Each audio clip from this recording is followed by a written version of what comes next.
श्लोक था महाभारत का,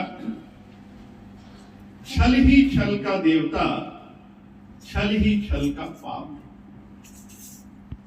छल ही छल का देवता, छल ही छल का पाप। डर ही डर को पूजता, डर कर अपने आप।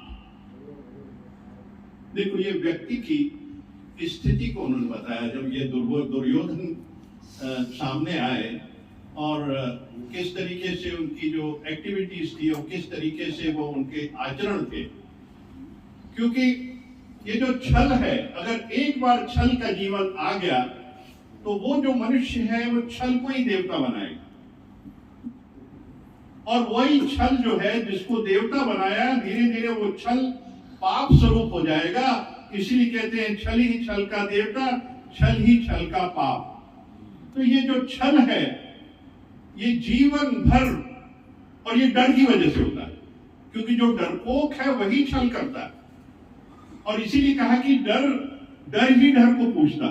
जो डरा हुआ इंसान है वो डर के पूछता है, डर में ग्रसित होके डर के हिसाब से चलता है, डरते डरते हर काम करता है, उसी डगर पे चलता है, हर काम उसी में करता जाता है और बिल्कुल उसका स्वरूप होता जाता है, जिससे समाज और संस्कृति, संसार के अंदर, व्यक्ति के अंदर नेगेटिविटी उत्पन्न होती है। अंदर नेगेटिविटी उत्पन्न होती है। ये नेगेटिविटी कैसे उत्पन्न होती है? इसी वजह से कि मन में छल भरा पड़ा है और छल से वो डर आ जाता है, और डर होता तो छल आ जाता है कि दोनों एक दूसरे के बंधे हुए हैं, दोनों दूसरे का रिश्ता एक जैसा है। और फिर अंत में क्या? नकारात्मक सोच उस व्यक्ति की, समाज के प्रति नकारात्मक नेगेटिव होता जाता है। किसी ने कुछ कहा, कहीं मैं न गिर जाऊं। किसी ने कुछ कहा, अरे आगे तो, अरे भाई, जब तक पुरुषार्थ नहीं करोगे, सच के मार्ग पे नहीं चलोगे, कैसे पहुंचोगे? हमेशा डर बना के रखते हैं हम अपने अंदर। डर को निकाल दें तभी पॉजिटिविटी है, जब डर को निकाल देंगे। क्योंकि ये डर ही है जो तुमको छल कराता है, गलत काम कराता है। और गलत काम जो करते हैं वो डर की वजह से करते हैं।